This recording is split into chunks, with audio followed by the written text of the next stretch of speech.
Hey guys, thanks for joining me on episode of Learn to Play Games. My name is Lance, and today I'm going to take a look at a brand new game coming to Kickstarter called Elder Shadows. This is a new one from Pawn Joker Games. It is a two-player game that takes roughly 30 to 45 minutes to play, and it is a competitive game, so each player is trying to achieve their victory conditions first to defeat the other player. So in the game, one player is going to be playing the Investigator, who is trying to either reduce the Cultist's blood to 0, or he's going to try to get 3 publications to investigate the different locations that he's at. With the other player, they're playing the Cultist that is trying to get all of their signs on their different locations to basically do a ritual to bring the Elder Ones back, or they're trying to reduce the Investigator's health to 0. Whichever player achieves these victory conditions first will be the overall winner of the game. So my thoughts on this one, I had a really good time with it, and I found that it was really interesting in a number of aspects. There's a lot of different balancing that this game goes into, and there's a lot of thoughts that the players are going to have to put into figuring out what the best path is for them. And there's going to be different things that they're going to have to kind of keep an eye on and juggle throughout the game so that they can achieve a victory, but also not help their opponent to beat them to it. For example, with the Investigator, they're going to have a sanity meter, and as they take different sanity damage or stress damage, that sanity meter will work its way down throughout the game. As it goes down, it's going to make their cards weaker and the Cultist's cards stronger, so the investigative player is going to have to work hard to keep that gauge at a neutral level or a high level to help them out. They're also going to have to play cards at their home location to help them increase their power and agility and wisdom so that they can investigate the different locations more effectively. And then obviously they're trying to investigate those different locations so that they can get the insight tokens that will allow them to make publications. And if they're able to do 3 of those, then they'll win the game, or if they can reduce the Cultist's blood to 0. On the other side, the Cultist is obviously trying to stop the Investigator from doing this, either by reducing their health to 0 or being able to get the different signs on the different locations to basically do the ritual to bring the Elder Ones back. And the Cultist player is again going to be trying to stress out the investigative player. He's going to be playing specters and hazards onto these locations to try to slow the Investigator down and stop him from doing that, as the Cultist is trying to get those signs and symbols on those locations to do that ritual. Now, the Cultist player is going to have to be very mindful of his blood tokens, as he's going to have to spend those to bring out specters or do different spells and whatnot. So he's going to be constantly using those to do these different things to help him out. But in turn, it also hurts him, as if he ever reaches down to 0 and has no blood left, he is going to lose the game. So he's going to have to really balance that out in how much he wants to put out versus trying to protect himself and keep his blood up. So some really interesting aspects to the game, like I said. And of course, these are just my opinions. I'd love to hear yours in the comment section below. Let me know if this is one that you guys are looking at backing or have backed, and if so, why or why not. And the other thing I want to point out is that all of this stuff is prototype materials. Some of these images and different cards are going to change, and the artwork is simply just placeholder artwork. So a lot of these things will potentially change, and hopefully during the campaign they're going to show you a lot more of that. So as always, if you found these videos helpful, please consider that like button and subscribing to my channel, as it really does make a big difference, helps me to continue to grow and be able to bring these videos to you guys. If you want to stay up to date on all my videos, also consider ringing that bell so you get notifications anytime I release new content. So let's head to the table and I'll show you what this is all about. Let's go ahead and start off by looking at the Cultist player's turn. So his turn is going to be broken down into 2 phases, the trauma phase and the action phase. During the trauma phase, the first thing he's going to do is determine if he has won the game by checking his locations. If he has all of the different markers on all 3 locations, he has won, or if he has reduced the Investigator's health to 0, then he has won.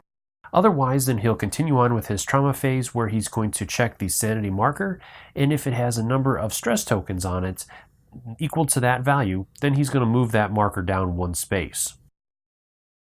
From there, then he's going to draw the top card of his archive to his grimoire, which is his hand, and then he would move into the action phase, where he's going to gain 3 action points that he can use to perform various actions, which are to gain blood, draw a card, conceal a card, or make an offer. So let's go ahead and take a look at a couple of these. First off, let's look at our Cultist's hand, and he's going to have 3 different cards in his hand potentially throughout the game, which are hazards, spells, and specters. Now, each of these cards is going to list the cost in the top corner of that card, and with the other cards, it's going to have different effects. Also, each of these cards is going to have conditions at the bottom that are going to be based on that sanity gauge that we already talked about here. And based on where it is in this gauge, it'll either make the cultist cards more powerful or the cultist cards weaker, depending upon how well that investigator's sanity is. Now, with the cultists, he is going to be playing cards from his hands. If he wants, the Spectre or Hazard cards can be played, and they can be concealed at a location. And when the investigator moves to that location, they're going to have to resolve those cards in order. Now, for every card that's there, the cultist is going to have to pay blood cost. So the cultist is going to have to be very careful how much blood he has, as that can go quickly and put him in a serious situation. Now, the cultist can spend actions to gain blood or additional cards, and there are going to be cards such as this spell here that will allow him to gain blood as well, based again on that sanity track. So let's go ahead and say, for example, with this one that the investigator was at sanity 3, and the cultist play this. He would have to pay 1 blood first in order to play the card. And then based on the sanity meter, which right now it's at 3 or 4, he's going to gain 3 blood back. So then he would gain 3 blood tokens back to his stack. Now, the other important action that the cultist has is to offer, which will allow him to place a token on one of the locations of his choice. And each of these tokens is going to have an effect, which will, based on the color of that token, he is going to have to resolve. And again, like I said, these are the different situations that the cultist player is going to have to resolve, figuring out if it's better for him to play cards on locations or trying to get tokens on locations to get to that victory condition, and all these different effects. So there's a lot of different layers that the cultist player is going to have to balance and work through on his path to victory and bringing the Elder Gods back. Moving over to our investigator now. With the investigator, she is going to have a little bit of a different time. Her turn is consisted of 2 phases as well, the action phase and the rumor phase. So at the beginning of the investigator's turn, she's going to gain 5 will tokens, plus any additional ones from cards or different effects as well. She's going to spend these will tokens to play cards from her hand that are going to have will points on them and do some of the other actions as well. So she is going to start off in her home location, and you can have up to 4 items in that location, items or companions. Now, there are also going to be madness cards in her deck, and when she has a madness card come up, she's going to have to play it in one of those locations as well, and then she's going to have to try to overcome that by meeting the conditions of that card. From there, then, we're going to move into our action phase. So initially in the action phase, we can choose to spend 3 will points to gain another action. But let's just go ahead and say that initially she's always is going to have 3 actions, and then she could choose to get that 4th one. Then for her actions, she can choose to draw a card, gain a will point, remove a stress token, use an action of a face-up card, or move to a location or investigate a location. And again, with her cards, each of her cards is going to have a cost in the top corner and is again going to be affected by that stress meter. Based on where it is on that meter, it will be either very weak or potentially very strong and beneficial to her. Each of the cards that she has, there's going to be different things. There's going to be items and unique items. There'll be events that she'll be able to do.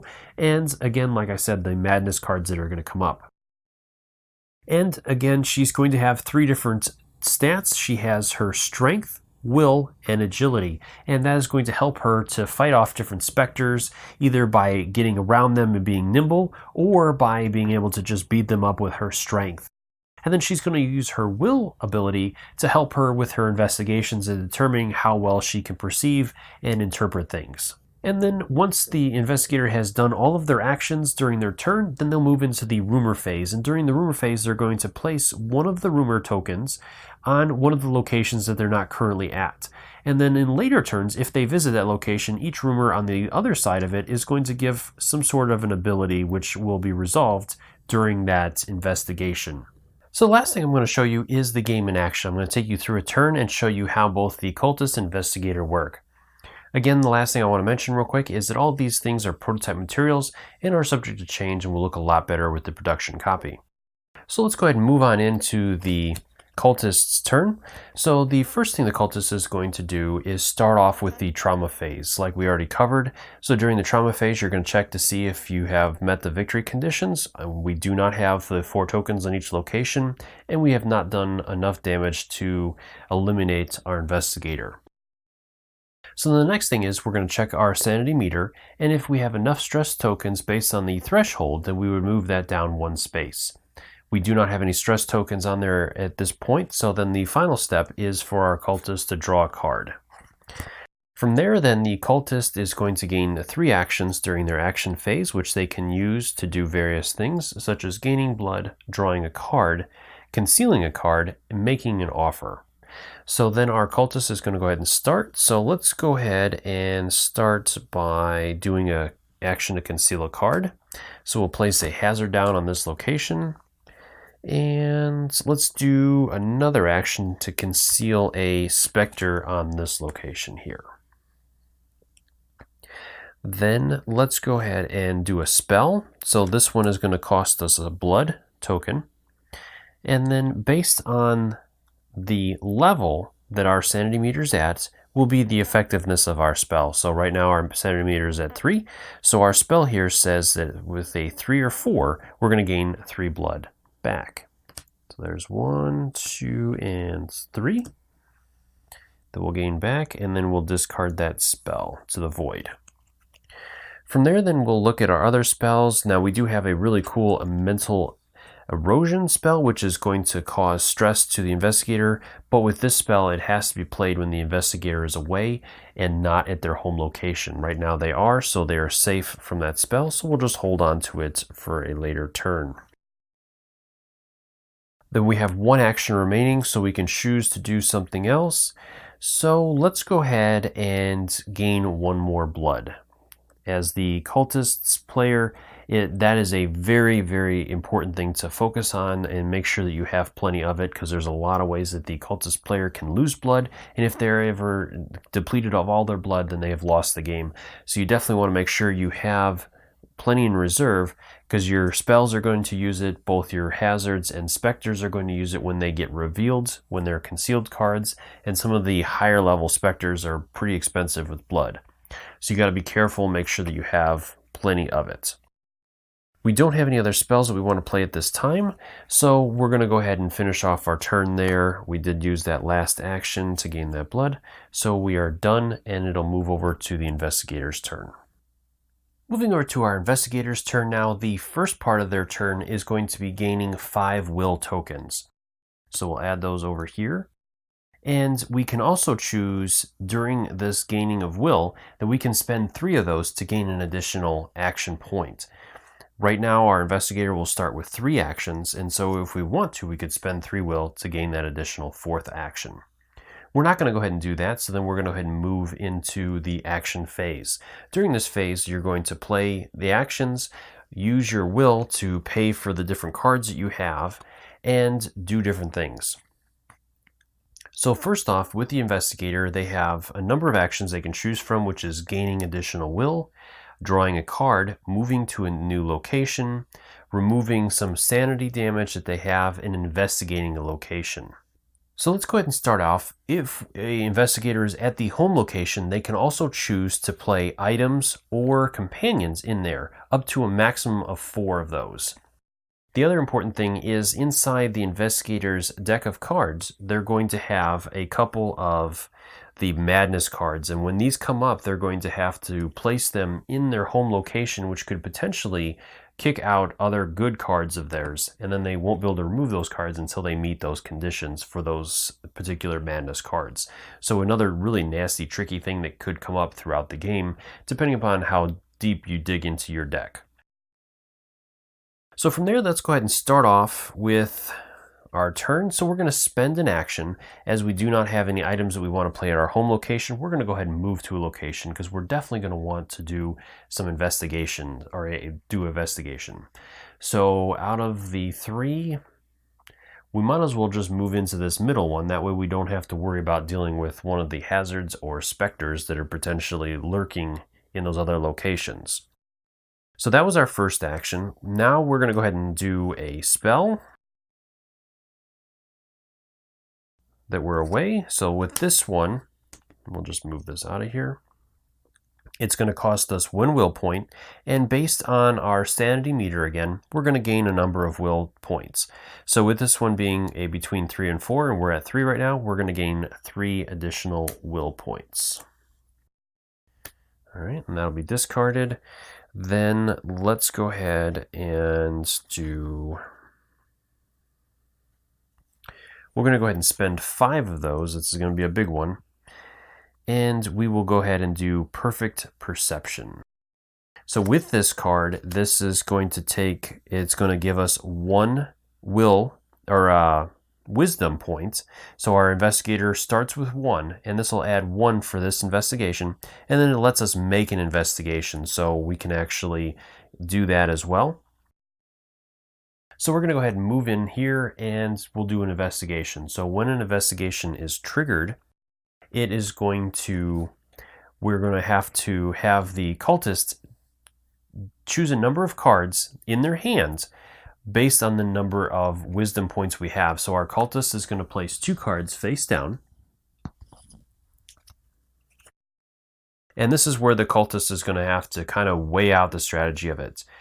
He has potentially 3 different symbols to work with, yellow, blue, and red. And so he has to choose whether he wants to have multiple symbols out there, increasing the odds that the investigator will get a successful investigation. Or if he wants to go all in, but if the investigator guesses the right color, then it's going to give him more points for the insight tokens.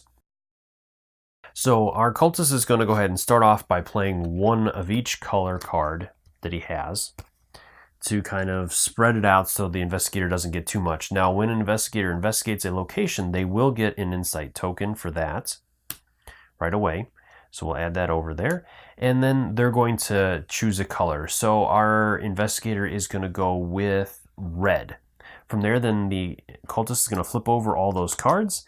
If one of the colors comes up correctly, then the investigator has successfully investigated the location and will gain a number of insight tokens based on the correct number of cards that came up, plus any additional tokens that are on that location matching that color. So we had the 1 red card and there was no tokens, so we'll gain 1 additional insight token. Then for each card that was not called of the color, the cultist is going to get to do something. They are either going to get to do the effect of the card on the investigator, or they can choose to add a color token of that card as well. So they're going to go ahead and do that instead and add a color token to that location of that card. From there, then these will go back into the cultist's hands. Now, if the investigation was unsuccessful, that would actually have a different effect where the investigator will get to choose a card from the cultist's hand to be placed off to the side, and then later on the cultist will get that card back. The other important thing is these 2 things here. So let's go ahead and show how that one of those works instead. So we'll say that instead of doing that location, our investigator chose to do this location. So first off, when an investigator goes to a location, they have to encounter each one of the cards that are in there, up to 3 cards. When they encounter a card, the cultist gets to choose if they want to spend the amount of blood that is listed on that card to reveal it. So we're going to go ahead and do that. We'll reveal the card. And so this one's going to cost 2 blood from our investigator. So there's 2. And this one is a Spectre, and it is a weakened Spectre. So it's the lowest level Spectre.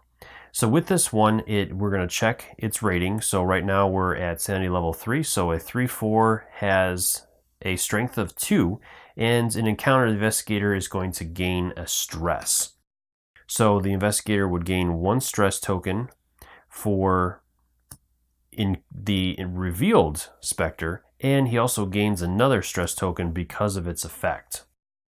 Then the investigator, in order to get past this, either has to have an agility or a strength that is equal to that to get past it. So currently our investigator only has a strength of 1, but if she has a spell card she could play, so we have Show of Strength here, it would cost us our last 2 will points, but then again, based on our sanity level, we would gain that number of strength. So this one is going to give us +2 strength, so that would give us enough strength to beat that specter. We would deal 1 damage to it, which with the weakened specter, it would only take 1 damage. And so then it would be removed, and the cultist would take a number of damage based on that as well. So the cultist would take 1 damage from that specter.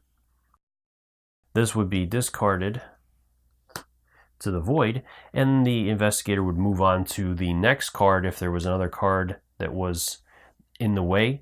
Otherwise, if they get to the location, then they can go ahead and investigate that location, just like you guys saw in the middle here. Now, once an investigation is complete, any cards that you use during that investigation or encounter are going to be discarded. So with the Show of Strength card, that would be discarded after that encounter. So if we had another encounter come up, that would not be able to be used. And with this Perfect Perception, once the investigation is done, then that card is also going to be discarded. Now, the other thing, once we're done with the phase and we've done all of our actions, so the investigator still has a couple left, so he's going to just go ahead, or she's going to go ahead and draw a card and draw another card.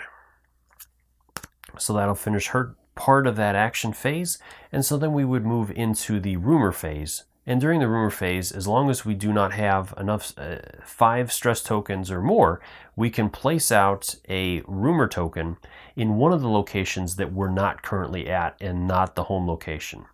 Then in future turns, if we go to the location with a rumor token, we'll get to flip that token over, and each one is going to have a different effect on that location during that next investigation. Well, that'll give you guys a basic idea how the game plays. And as always, thank you so much for taking the time to watch my videos and leave me feedback on them. If you have any questions, go ahead and drop those in the comment section below, or swing by the Kickstarter's main page and let them know if you have any questions as well. I'm sure they would love to hear from you guys. As always, if you find these videos helpful, if you like what I do, please consider hitting that like button and subscribing to my channel, as it really does make a big difference. It helps me continue to grow and make these videos for you. Until next time, I'll see you guys later.